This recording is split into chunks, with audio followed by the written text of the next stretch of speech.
Hi, this is Llyn Hunter, Llynhunter, and today we're going to be working on tinting a drawing that I did previously in one of the previous videos for the lion's mane.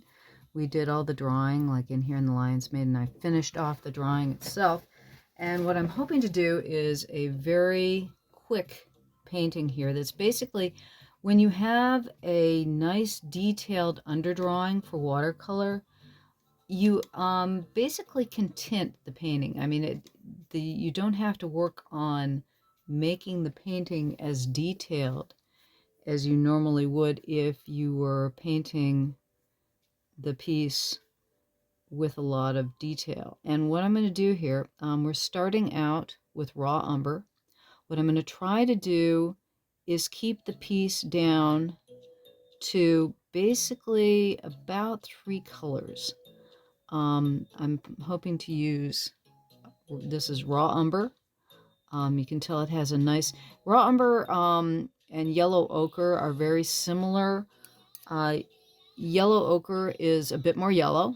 Raw umber is more, how do you say it? It's more of an earthy tone than yellow ochre. Yellow ochre is a more brilliant color. And so it has more of the color of an actual lion.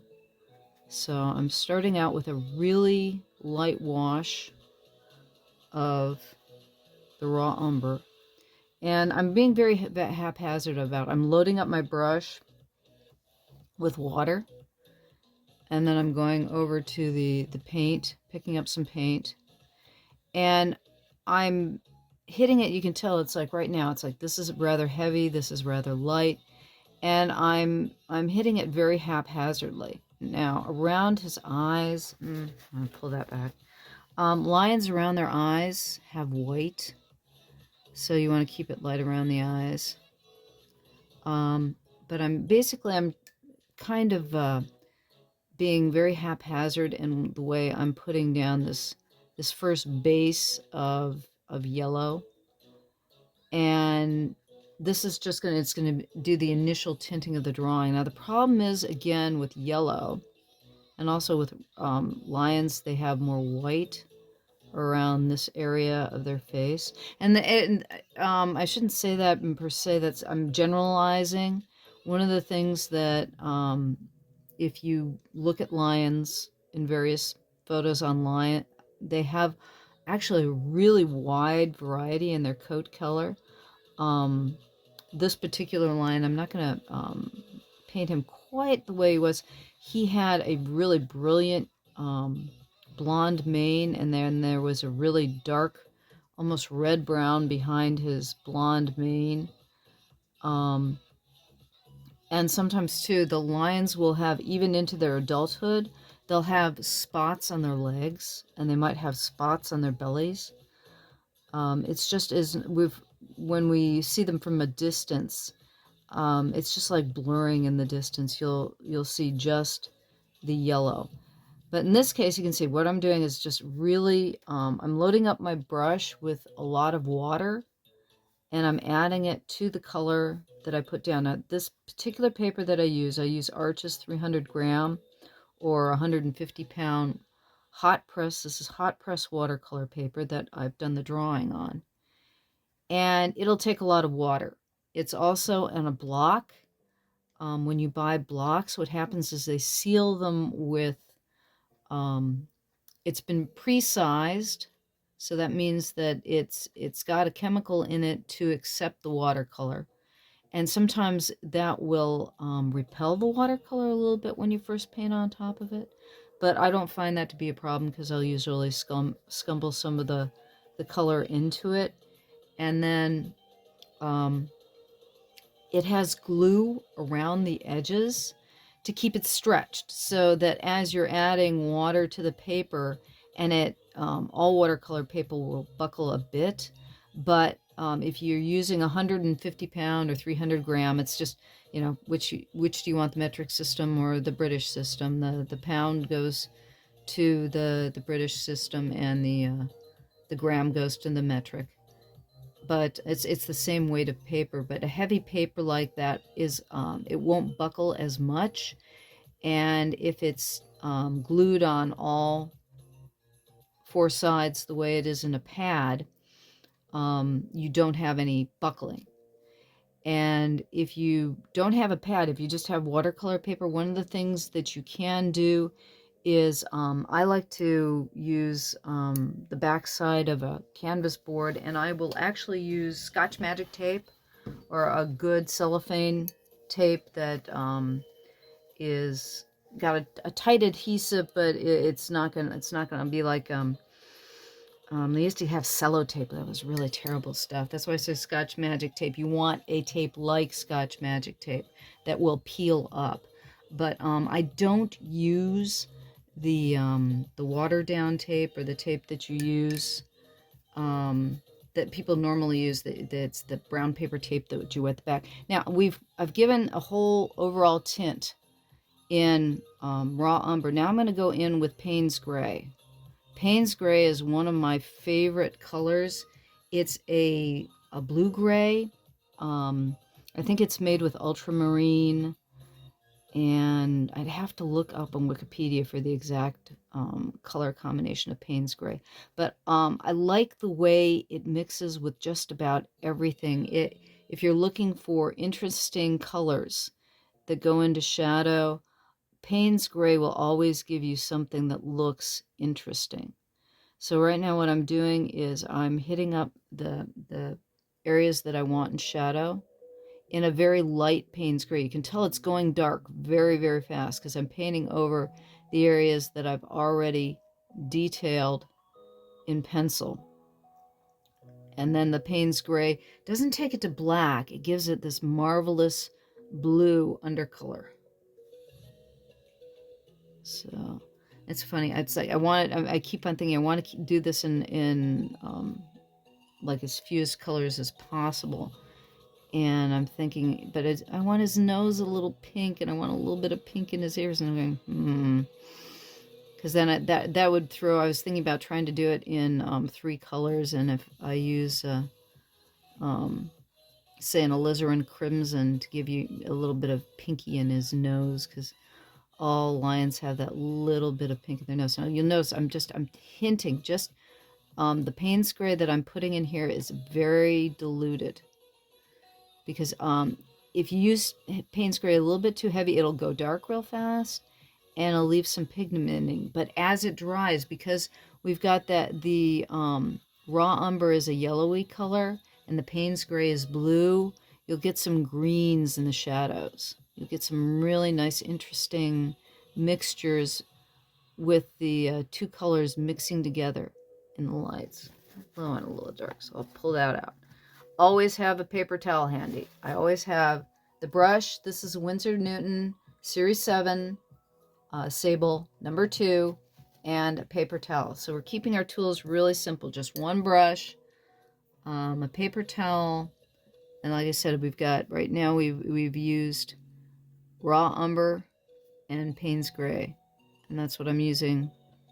Like I said, for the shadows, to get the intense shadows, I'm using Paynes Gray, and I'm keeping it light. The most important thing with watercolor, if you can, you're going to get darker and darker. It's to keep it transparent and then get darker. You can see I'm going really, really light in the shadows here, but I am putting in shadow to give depth to that face. And where you can tell where they've got high cheekbones. So I'm putting in some more shadow here in the cheekbone. And then the thing is that you can also come in, mix in a little bit of, I'm mixing in a little bit of burnt umber with the Paynes Gray. See, and that comes out with a little bit of an olivey yellow. So I've mixed, this is just a little bit of mixture of Paynes Gray with the umber before I'm laying down, rather than mixing it on the paper itself. So there's 2 places you can mix the color on your palette, or you're mixing it on the paper as you're painting wet into wet or wet into dry. You're actually not only laying down pigment, but you're also mixing the pieces of the pigment that are there already. It's like this is some dark raw umber right there. Okay. And I can heavy up the raw umber too, but the problem with the raw umber, again, and it's why you want to be lighter on painting over a drawing, is that the paint itself lays down pigment. So when you put down some detail in your drawing like this, it will cover up the drawing itself. But you can see a lot of the drawing is still coming through. And you can see right now I'm doing a little bit of stippling to give a little bit of indication of hair. And that's too dark. Didn't like it. Take it away. And that's what a paper towel is for. So if you lay down some pigment that's just too heavy in one area, you can always blot it up with a paper towel. And once you start doing that and you start trying that, you'll get a feel for what it can do. Now I'm going to go in with his eyes.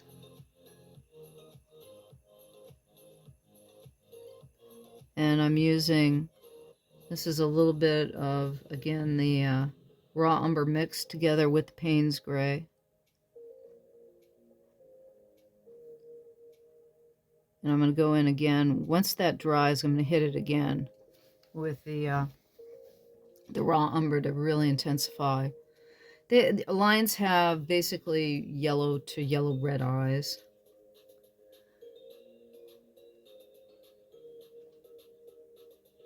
Get down the shadows in those legs here now. Let's see here, hit that up with a little bit. I'm mixing up, again, a really light Paynes Gray mixed with water. And now I think that's a little dark. I'm going to keep laying it in here because I want to get the shadow in there, but I don't like the way it's edging here, and I don't like the fact that it's a little too dark. So I'm going to go in with a paper towel and blot that out. So now I've left a little bit. It's still not quite the way I want it. I'm going to go in there with more of the umber instead. There we go. There, so I'm getting the shadow I want. Now again, you're going to have a little bit of edging there. And I'm going to touch that back. The other thing is that as it dries, you can always go in with your brush and scumble the edge away with clear water. So if you get an edge that you don't want, you can just take your brush, fill it with just clear water, and like scumble the edge of it, kind of scumble it like this with just clear water, and then go in and dab it with a paper towel, and that'll help take an edge away. Sometimes you get an edge laid down that, oh jeez, see, okay, that I didn't want. Okay, there's the yellow has stepped outside the edge here. Now I'm hitting it with just, I don't know if you can see, can't see that, sorry. Right here I got a piece of yellow there that I didn't want, and I just scumbled it up with clear water, and I'm blotting it away with the paper towel. Now you can't see the edge there anymore. Sorry about that, because I was a little bit off camera. I'm trying to, it's like, how do you keep it like close so you can see what I'm doing, but not get too far so it doesn't completely show what I'm not got. And I've got the palette I'm using is a palette that I got from Cheap Joe's Art Supplies. It was like about 40 bucks. Rather expensive, but it's a nice palette for, I get watercolors in tubes. I usually use Windsor and Newton professional watercolors. And you squeeze out a little bit of tube in each of the pans here and let it dry. And then it can reconstitute after the fact, so you can keep using the amount of paint that you've got in a tube. And that's why I'm trying to keep this limited to, you know, 2 colors, 3 colors. I'm trying to decide if I might want to put a little bit of red or purple in here just to pop up the color a little bit, because we've got, basically it's dye going on trichromatic right now. And kind of like it the way it is right now. It's turning out pretty good. But I just wanted to keep it to a minimum of colors so that, you know, if you don't have a full watercolor kit, start out by Paynes Gray and a color, and just an earth tone's usually good, like burnt sienna, raw umber, burnt umber, and use your Paynes Gray to take down. It won't get you to black, but it'll get you a very, you know, your darker darks, so you don't have, so you can get some real rich darks, but you don't have to worry about getting to black. And the reason why I say get an earth tone is great for animals or birds. You know, start with your browns or your yellows or something. And then that way you're investing in 2 tubes, some paper, and a brush. That's not much to start, that you have to start out with. So it's like this is a really nice, rich piece because it's got the color behind it, or the drawing behind it has been good to begin with. Now what I'm going to do is something that I like to do. I'm taking a little bit of Paynes Gray here, and I want to add some interest to the background. So I'm just going to give a bit of a wash, and I'm just going to, you know, dabble it, you know, just kind of just play with the pool and give dots of color. And you don't really have to think about them. You're just making a shape around the line in the background. And what this does is it, by just kind of doodling just the color into the background in this dot-like fashion, you give it some interest. There's a couple of artists out there who like to drip the background afterwards, because that can be really scary when you've put so much energy and effort into a painting, and you're going, oh my God, you know, and then I'm going to send drips or splats of painting at you know, what I've spent hours to do. That's why something like this is a little bit, you don't invest a lot of craziness, but it gives some interest into the background and just makes for a more interesting painting. You don't have to do this, I mean, but this is just kind of adding some interest. I do this a lot with my paintings. It's one of my own, you know, it's like when you talk about techniques, it's something that I just like to do to give some interest. And when this particular dotting dries, because watercolor has got that mind of its own when it dries, you'll get some puddling and you'll get some interesting foxing. And I'm trying to decide if I want to put in what color for a third color. I think what I'm gonna do is use some burnt sienna. So it's like for 3 colors that we're going to be using here, we've used raw umber and Paynes Gray, and then what I'm finally putting in here is, this is burnt sienna. Burnt sienna is a red brown. It gives you the feeling of terracotta. So I'm gonna give a little bit of pink in his nose. I'm going to take the burnt sienna up here in his ears. Put a little bit up in his ears.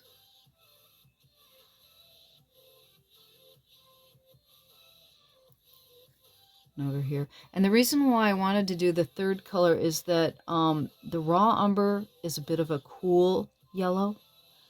It's an earth tone, and it's to the green side, or to the cool side. And let's give him some dots on his feet.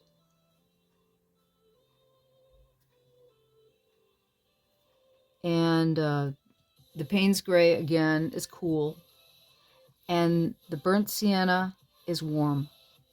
It's a terracotta. It's a red. It's almost a red-brown. So I'm giving him some dots on his feet. Because I remember I said that some lions, even in their adulthood, will have some of this dotting. And then those are a little bit big, so I'm going to blot them again. I'm going to come back in. So there's a little bit too watery. So I'm coming in with, there's less water on my brush right now and more pigment.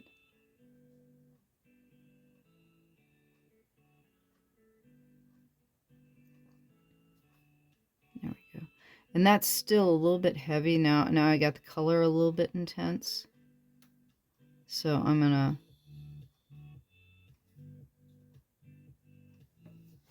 blot those back. There we go.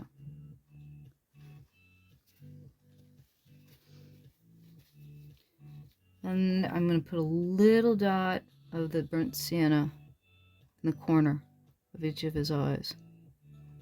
And this is because you've got the shadow at the top of the eye.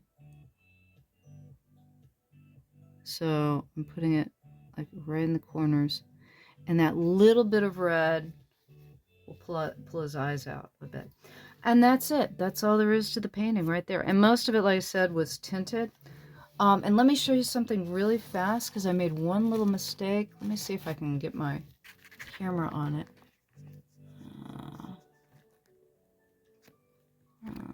There it is. Okay. And let's see here. What I'm going to do is I'm going to take an X-Acto knife. Okay, this X-Acto knife blade. And all I have to do is with the tip of the X-Acto knife blade, this is like a little sploosh. It's a splatter from my brush. Because this paper is so good, so you can scrape that little dot right away. Like that. And then if that doesn't work, go over it with an eraser afterwards. There you go. See? Scrapes right away. And you can do that with larger areas. There's a stain. Let's see if I can show. Yeah. Oh, crap. My apologies.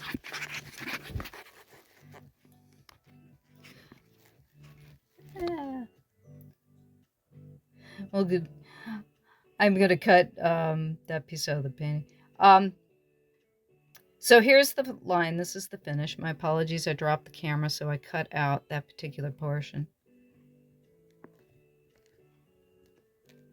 And that is our lion. Thank you very much for coming to watch. Again, my name is Llyn Hunter, Llynhunter. Please subscribe. I'm trying to put up a piece every week, something short and sweet, simple, to help everybody get painting and drawing and enjoying their own artwork. Thanks for stopping by.